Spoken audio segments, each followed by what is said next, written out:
And now to introduce our program. Thanks.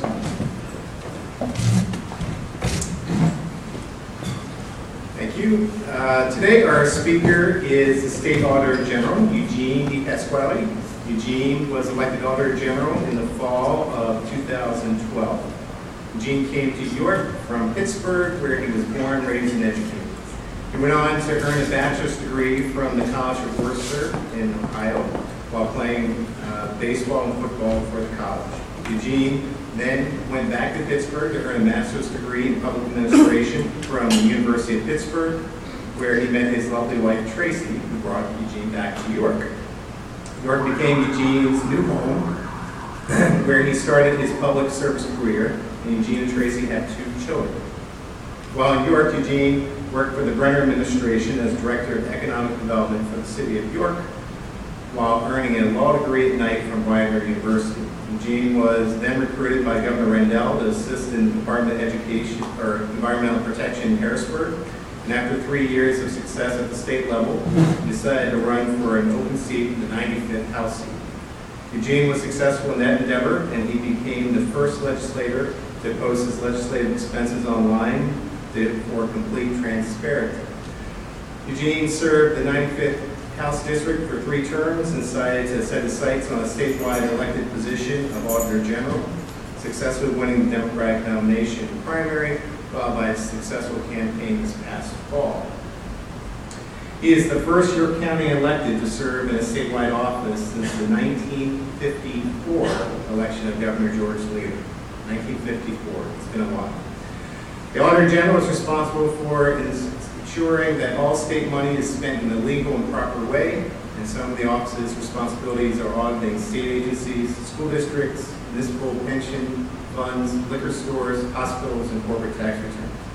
Eugene will certainly fill us in on what his experience has been so far, and also let us know what's going on in Harrisburg.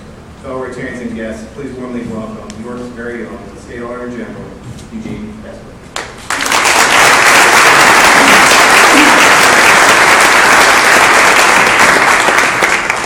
Thanks, Mike, for the introduction. Maggie, great to see you. Good to see former intern making it big. But it's, believe me, we know from Pastor Louis giving his sermons that it is not the same language. And so sometimes you're like going, what? I didn't ever read that biblical passage, and it turned out that we just spoke a different language. So, and we were wrong, of course, right? We were wrong. And what are you going to say? He's got the ultimate authority on this thing, so you're going to go against it. Yeah, thanks for having me. I'm going to open up with a little bit about the campaign and first couple months in office, and then really open up for any questions that people have. Running for Auditor General is interesting in that you're running at the same time as there is a presidential election. And my first real sense that not as many people were paying attention to the Auditor General's race as the presidential race was the night of our televised debate for Auditor General. And as I look around the room, people were saying, oh yeah, I remember watching that. And I come out of the debate, and my phone rings. And it's Tracy. And I think she's going to say, oh, you got a good one in there, he got you there, that type of thing. And she said, where are you?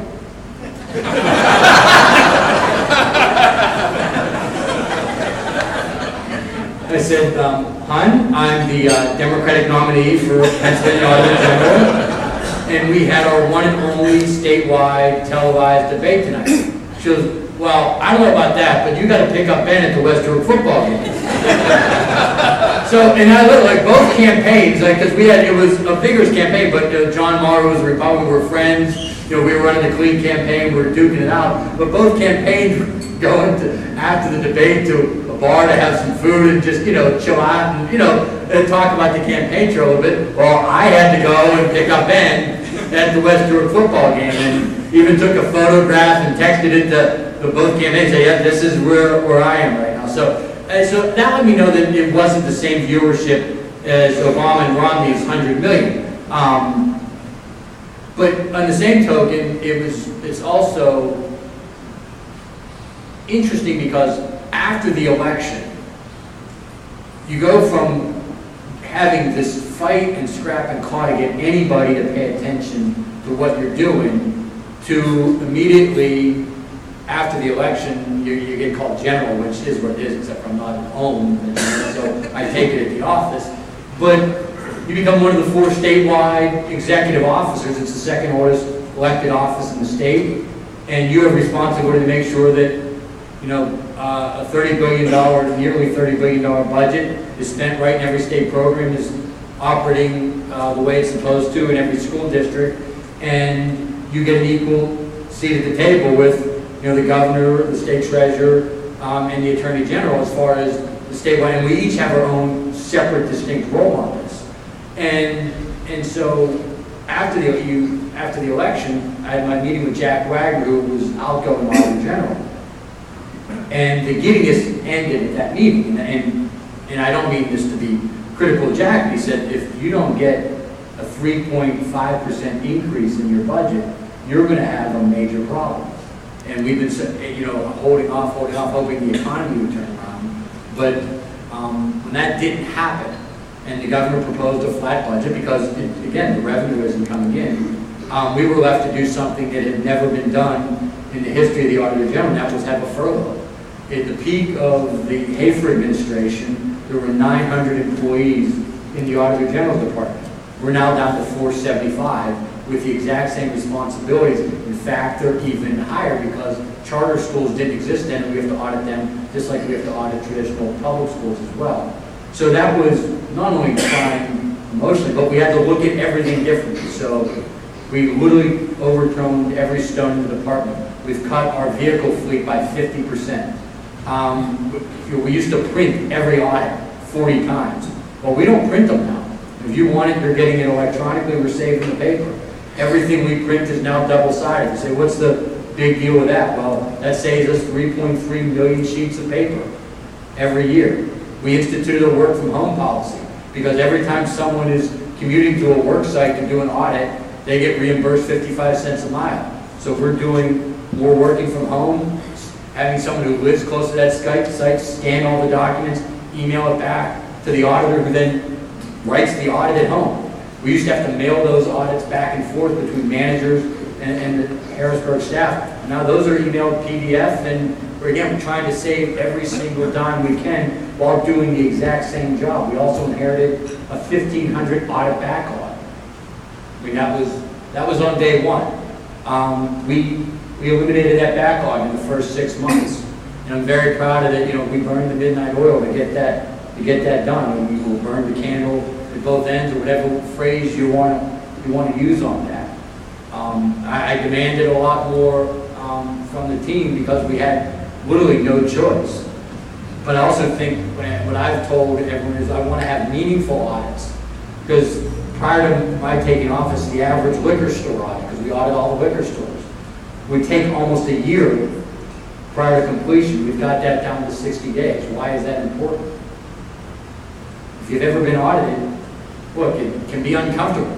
Nobody really said, hey, it's great, the auditor's here. Whether it's a public or private audit, nobody's doing cartwheels when you show up. But at the end of the day, what you want is to have an audit that means something, that you're able to take what that audit says and improve your operation. So by getting those audits done in 60 days, we're in a position where we can actually help the state store system improve. Now, I know there's a debate about whether it should be public or private. That's a debate the Auditor General doesn't weigh in. Our job is to make sure that the system we have is as efficient as possible. We've been auditing the public schools and the charter schools.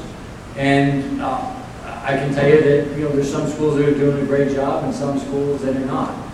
We just audited a school district in Erie County, the Mill Creek School District. And it's not just low-income districts that, you know, are struggling. Mill Creek is one that has its problems, but here's one of the problems. You know, we were alerted there at a teacher layoff coming, 15 school teachers. It's bad. Don't want anyone to lose a job. We go and audit the school district. They had an agreement, which the school board members didn't even know about, with the local minor league hockey team, that the hockey players who were Canadians were allowed to go to their school for free. You can go to any public school in Pennsylvania you want, but you have to pay the tuition. I mean, if you live in West York and you want your kids to go to suburban, you can do that, but you have to pay the tuition. They allow them to go for free in exchange for tickets for the administrators to go to the minor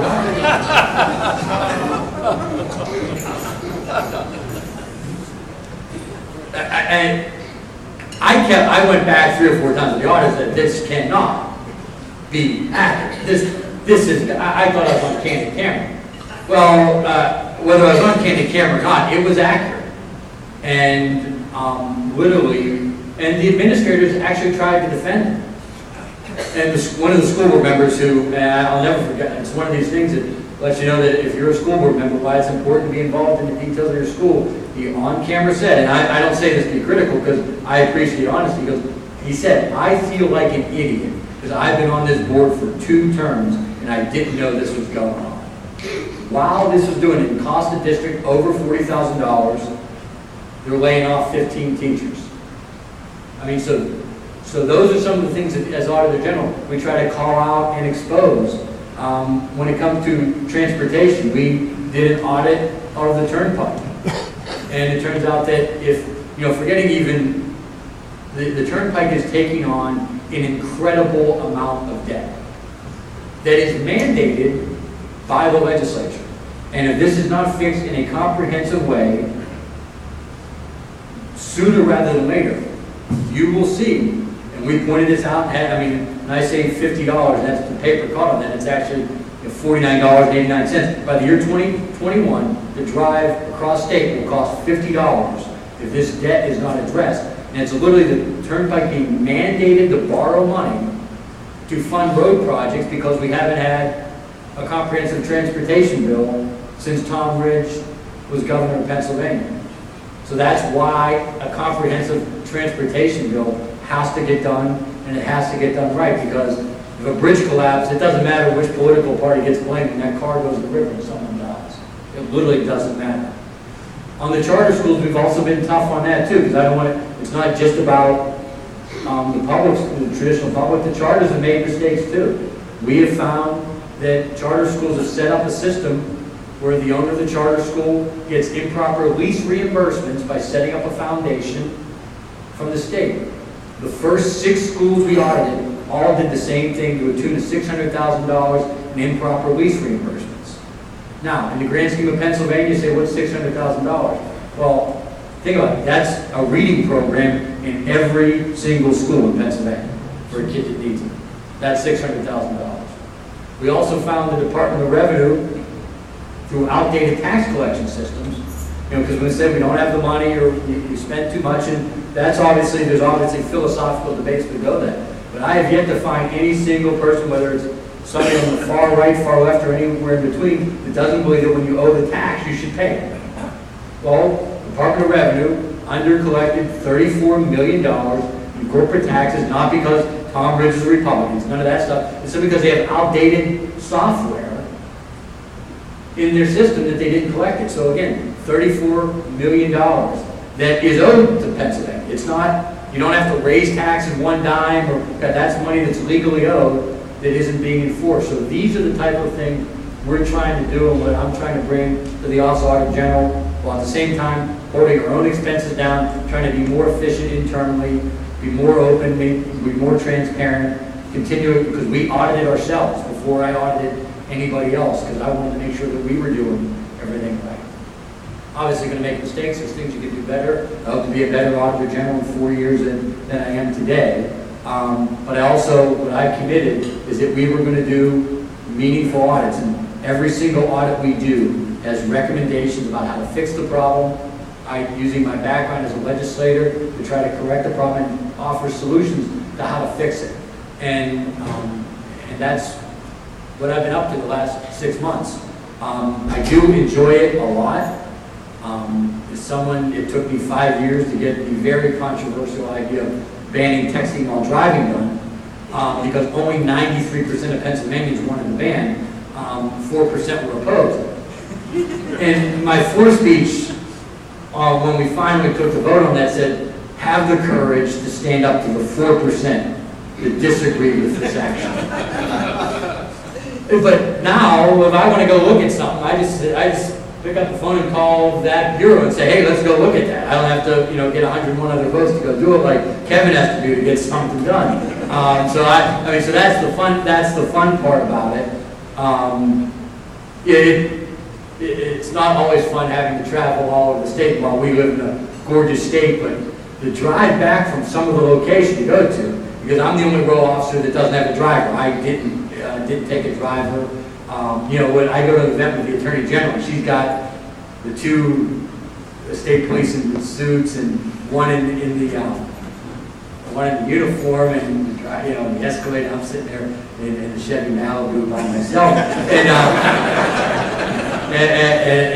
my joke always is, if I do an insanity in P90X, I don't need that stuff. But it's not that I want to get shot. I'm also trying to be fiscally responsible, but I'm also not trying to put drug dealers in jail. So I just get angry school board members at me, which is a little different than busting some international drug cartel in Wilkes-Barre or something like that. So it's different. You got to accept it's different. And the governor, like I says, he's denying parole for some people. So it's different. It's people just shake their fist and get mad at an audit with me. So granted, it's a little bit different. So that's where I am, what I'm up to, and still live in York. People go, must have been sad for you to move to Harrisburg. I'm like, well, I didn't move.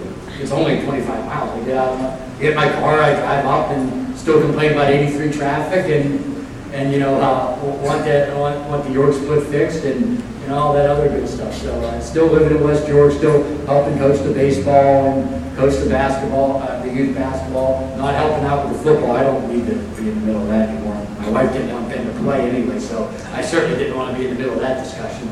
I still have to play for it anyway because I played in college. I didn't have anything to do with it though. He chose to do that on his own, so we'll see how that goes this year. But with that, thank you everyone for having me back, and hopefully this gives you a little taste of what I'm doing, and more than happy to answer any questions. I do think we have some time for that. So again, thank you very much.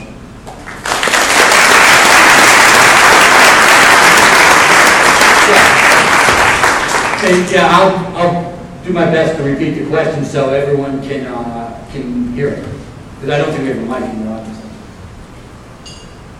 Yeah, go ahead. First of all, Gene, I compliment you on your ability to handle the opposition of this cause, do what you do, and I think it's admirable what you can do, and I appreciate your effort. My question, when you find a discrepancy, as you did with the Erie school boards over, what power through the auditing, what power do you have to change it, control it, find it, or do you have to turn that over to the Attorney General's office? The question was, in a nutshell, what authority do I have when I find a discrepancy? And the answer is none. The way we have set up our system in Pennsylvania, and it's different in every state. The governor is the chief executive officer of the state. The Attorney General is the law enforcement agent. The treasurer issues the check, so in a sense does the pre-audit, and the Auditor General does the post-audit. Now the governor was the oldest elected office, then the Auditor General was created to be a watch on the governor, so to speak. And that's why the elections are in different years. The governor's 2014, I'll be 2016, because the idea is intentional that there be no coattails or tickets with the governor and the Auditor General. That was the idea behind that, and the treasurer came next, and the Attorney General, whose first time was actually elected, was in 1980. And the row officers are always elected in different years than the governor. And that's to mention that there's no ticket on that. Now, the authority is none other than the soapbox. My power as Auditor General is to bring this to light. It then, depending on the circumstances, is up to, if it's criminal, the Attorney General. In this case, Mill Creek, it wasn't illegal. It basically got the taxpayers and the parents of that school district so wound up that the school district's going to be forced to make a change there. Or if it's a legal issue, like it is with the transportation debt, that's something that I testified before the House Transportation Committee, so they didn't know when there is a transportation bill that turnpike debt has to be incorporated legislatively. So but my power is the soapbox, because it would skew the balance of power. If I find something is wrong and I have the power to change it. In a sense, I'm a mini governor without having been elected governor, and our Constitution, I think, rightfully balances out that power. When you assess the potential problems around the state that need to be corrected from a financial standpoint, what do you see as the biggest targets of opportunity? Well, the question is, what are the biggest targets of opportunity or biggest financial problems in the state? I would say there's two. And one of them is almost purely financial. I think that's transportation. Meaning, we have to find a more effective way of funding our infrastructure, or we're all in a lot of trouble, both from a safety standpoint and from a job creation standpoint. You know, I know Daryl Otterson is here. Good luck recruiting companies if we don't have good roads and bridges. I mean, you know, and I know Daryl knows that. I mean, but, you know, good luck. And John's here too. I mean, good luck being a vibrant business without a healthy infrastructure. But we got to find a better way, I think, to fund it, because I also do think the gas tax is becoming a relic of a tax as cars become more fuel efficient, and that's good, and people have electric cars. You know, electric car, other than your, you know, $36, you're now not contributing in many respects to the roads and bridges that you're driving. And again, it's good. I mean, you know, I'm not anti-electric car, but they're not contributing the same way somebody driving a gas-powered car is on the road. So we have to think through that. That's number one. Number two, and this is not just financial, but it is certainly part of it, and that is the education of our children. Is there a financial issue, how we fund our schools? Yes. Is there some waste in the system? The answer is yes. Is there a whole bunch of other reasons why it is tougher to raise academically prepared children today? The answer is yes. I mean, I always think when somebody goes, the answer to fixing our schools is this or that, I'm like, that's, if somebody's looking for a simple answer on that one, you're finding the wrong person on that. It's home life, it's nutrition, it's quality of the education, quality of the textbooks, it's the safety and the environment, it's how we fund it, the type of support we give kids that don't have quality home life. If a kid's going to school and they're hungry and they're afraid of the kid that's sitting next to them, I mean, good luck. I mean, good luck. You know, and I think for all the right reasons, you know, it is much more challenging today in many respects. When I say the right reasons, is in the 50s, kids that have learning disabilities are sometimes shunted to the side. We do every single part we can to educate those children. But it's more challenging in some respects. And so those are factors. And I also think, and again, there's a good part about this, but there's also a downside too. I'm not comparing it, but I'm just throwing it out there for people that are baseball fans. Babe Ruth was a drunk. He's considered one of the greatest baseball players, and by the way, if you get in an argument with the purists, they'll want to fight you if you say he's not the greatest. But he was an absolute drunk. He was overweight, didn't train in the off-season, would drink night before games. Imagine a professional baseball player living that lifestyle today. Facebook in a bar, taking photos of him, posting them on Facebook. People would be tweeting left. I mean, we live in a much different society today. We know about the problems that exist significantly more. You know, compare John Kennedy and Bill Clinton, both had issues outside of, you know, we don't need to go any further. Nobody knew what happened to President Kennedy in his personal life. We had detail after nauseating detail on President Clinton. Part of that is just the world we're living in today. And I think that also filters into the classroom. Did people really know what was happening in school districts in the 1930s? Was there this type of transparency on spending? Well, you know, if a teacher made a mistake, was it posted on Facebook that night?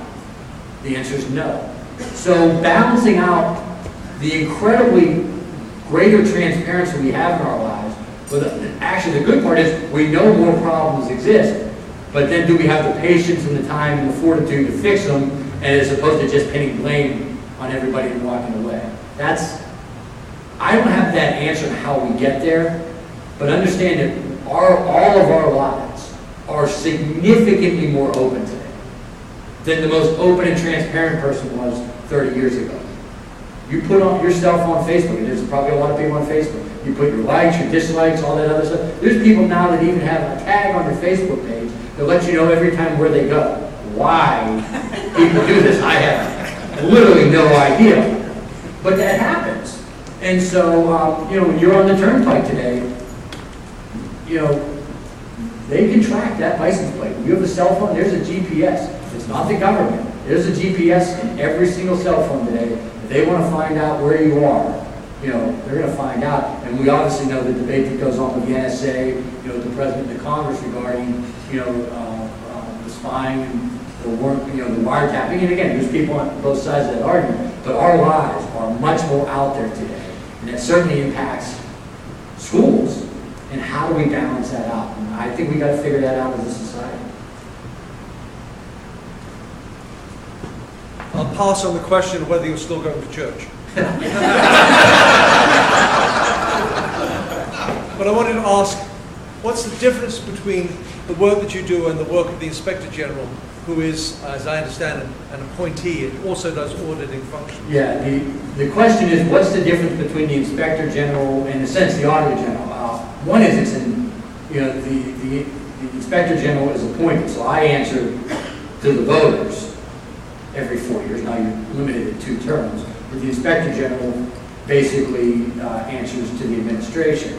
I do think that having been elected, you get a greater level of credibility when you call something out. That's A.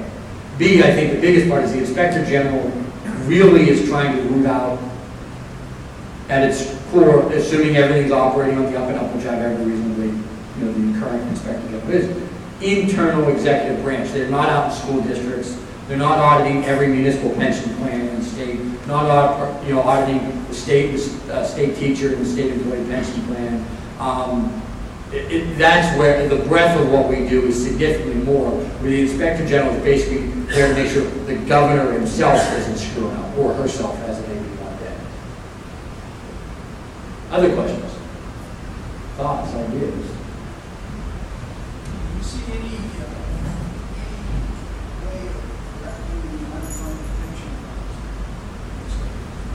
Yeah, the question is, do you see any way to fix, again, it's sort of you have the state system and then you have the pension problem we have in Pennsylvania.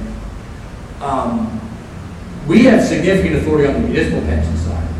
As the Auditor General, if a municipal entity is not putting the appropriate amount of money that they're supposed to, and our audit calls them out on that, the state, we have the ability to stop the state aid going to that pension plan, which is critical for many municipalities. So we have tools there, and we have done that on several occasions since I've been in. And I know Jack Wagner did that before I got in. I can't speak much before that happened. So we have significance on the aid ratio that goes to help municipal pensions.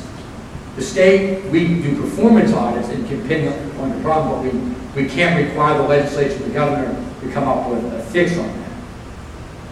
Long term, this is a major problem for municipal governments in the state. I think from the local level, we're going to have more consolidation of pension systems. There are more public pension plans at the local level in Pennsylvania than the rest of the country combined. That's crazy. I mean, it's not, and by the way, this isn't like sort of, you know, Michigan and Louisville had a great game, and obviously Louisville won the national title, but it was really close. We're lapped in the field. So I think just the amount of administrative waste there. Having said that, I get the challenge of putting Humpty Dumpty back together again. If you're a municipality that is fully funded, and then there's another municipality that's at 50% funded, they're like, wait a minute, we've been doing the right thing for 20 years, now we're going to bail them out? So there's actually, we need to craft a way legislatively to create an incentive to get municipalities to a certain funding threshold. And then, once that happens, it triggers their ability to enter a statewide plan so they can save money administratively. So that's what I think has to happen at the local level. Statewide, look, the governor had a plan that, you know, that was on the table I mean, I think regardless of where you stood on it, it was doomed to go through the court system, and God only knows how that was going to happen. I think whether it be the current governor or the next administration, you basically have to pull everyone in the governor's office, legislature, you know, at least people that negotiate, and the specific groups that are part of this, and say, look, we all got to put something on the table to get this thing done, because nobody wants to raise taxes $41 billion just to fund pensions. And by the way, that's not actually, I mean, when you see the unfunded liability, that's not going to happen tomorrow. That would be if everyone retired tomorrow, which obviously isn't going to happen. But that is the financial problem that we have out there if there isn't a comprehensive. And you get debates is a little lower, a little higher. Obviously, the future of the stock market has an impact on it, etc. But two big problems contribute to this. And it was not the state employees. In 2001, the legislature passed a law increasing the multiplier, which was a huge mistake. Huge mistake. And many legislators lost their elections over the pay raise. Now, I get it. I wouldn't have been in the legislature if it wasn't for the pay raise. That opened up seats all over the state. The fiscal impact of that versus the pension increase, which in 2001 received a paragraph in every newspaper in the state, and that was it. It's literally like comparing my basketball career to Michael Jordan. I mean, it's that big of a discrepancy. And the pension boost was the biggest part. Second part that resulted directly from that was that for 7 years, school districts and the state didn't have to put money into the pension system. Then we wake up and say, whoa, where'd the problem come from? You increase the benefit, and then you decrease the contribution. You don't have to be Albert Einstein to figure that one out. Then the economy hits the rocks in 2008, we got a problem.